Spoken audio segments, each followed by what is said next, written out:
হযরত ওমর জুমার দিনে মসজিদের মেম্বারে বসে খুতবা দিচ্ছেন। কোথায়?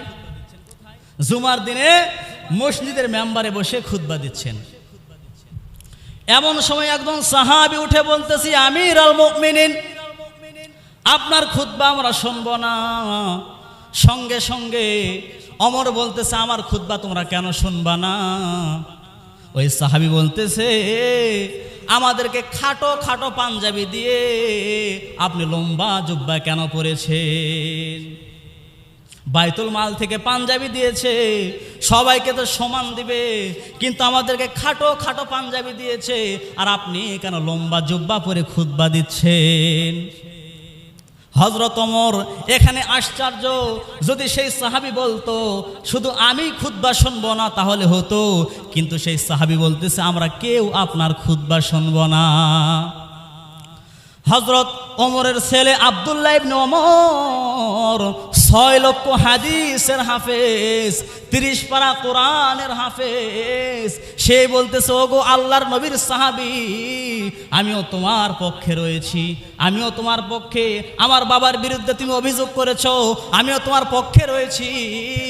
তবে লম্বা জুব্বার কাহিনী শুনলে তোমরা কোনোদিন আর অভিযোগ করবে না। সঙ্গে সঙ্গে সাহাবী বলতেছে, তাহলে তোমার বাবার লম্বা জুব্বার কাহিনী বলো, আমরা শুনবো। যতক্ষণ না পর্যন্ত তোমার বাবা লম্বা জুব্বা পরেছে এই কাহিনী না বলবে, ততক্ষণ না পর্যন্ত আমরা খুতবা শুনবো না। সঙ্গে সঙ্গে আব্দুল্লাহ ইবনে ওমর 6 লক্ষ হাদিসের হাফেজ, 30 পারা কোরআনের হাফেজ। আব্দুল্লাহ ইবনে ওমর বলতেছে, আমার সাহাবী ভাইরা তাহলে তোমরা শোনো, তাহলে তোমরা শোনো। আমার বাবা খলিফার দায়িত্ব পাওয়ার পর থেকে কোনো রাত্রি বেলায় ঠিক মতন ঘুমায় না। আমার বাবা মানুষের দুঃখ কষ্ট ঘুরে ঘুরে দেখে বেড়ায়। হযরত ওমর বলতেছে, আব্দুল্লাহ ইবনে ওমর, তুমি আমার পক্ষে নিয়ে কথা বলতেছো। বলতেছে, বাবা আপনি টেনশন করবেন না, যে এটা সত্য ঘটনা, আমি সবার সামনে আমি বলবো। সঙ্গে সঙ্গে আব্দুল্লাহ ইবনে ওমর বলতেছে, আমার বাবা তো রাত্রিবেলায় ঘোরাফেরা করে, আমার বাবা রাত্রিবেলায় ঘোরাফেরা করে। আমি দেখলাম একটি রাত্রিবেলায় আমার বাবার হাতে একটা জুব্বা পাঞ্জাবি আমি দেখতে পেলাম। সেই পাঞ্জাবি নিয়ে এসে আমার ঘরের দরজায় যখন কড়া নড়াইছে, আমি দরজা খুলে দেখি বাবার হাতে একটা নতুন পাঞ্জাবি। মনে আছে আপনাকে রে? বাবার হাতে নতুন পাঞ্জাবি। আমি বললাম, বাবা আপনি আমাকে পাঞ্জাবি দিয়েছেন, আপনি আর একটা পাঞ্জাবি আপনি নিয়ে এসেছেন।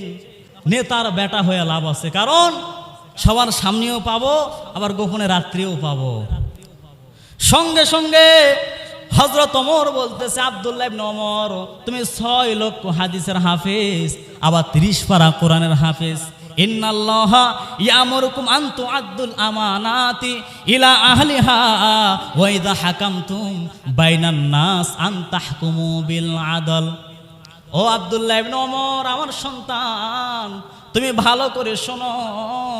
আল্লাহ এই আয়াত কিন্তু কোরআনের মধ্যে দিয়েছে। আব্দুল্লাহ ইবনে ওমর, তুমিও তো 30 পারা কোরআনের হাফেজ, তুমি কি আয়াত পড়ো নাই? এই আয়াতের মধ্যে বলতেছে, এমন একজন ব্যক্তিকে তোমরা প্রতিনিধি বানাও যে আদল ইনসাফ ঠিক রাখবে।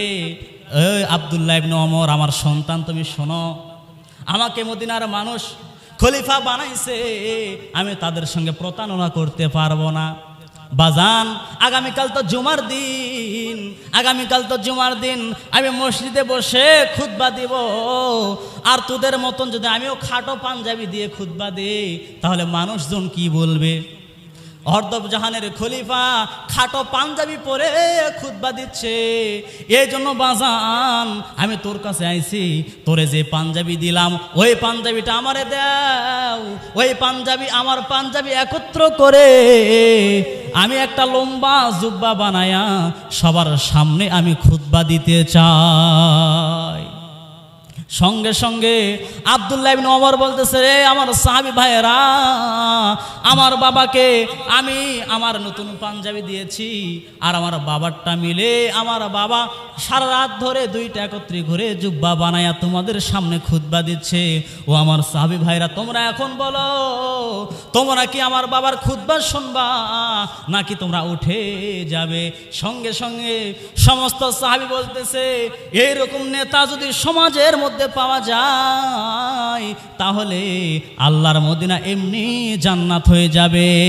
এইরকম নেতা যদি সাধারণ আমাদের সমাজে পাওয়া যায় তাহলে এই সমাজ আর সমাজ থাকবে না, জান্নাতি পরিবেশ হয়ে যাবে।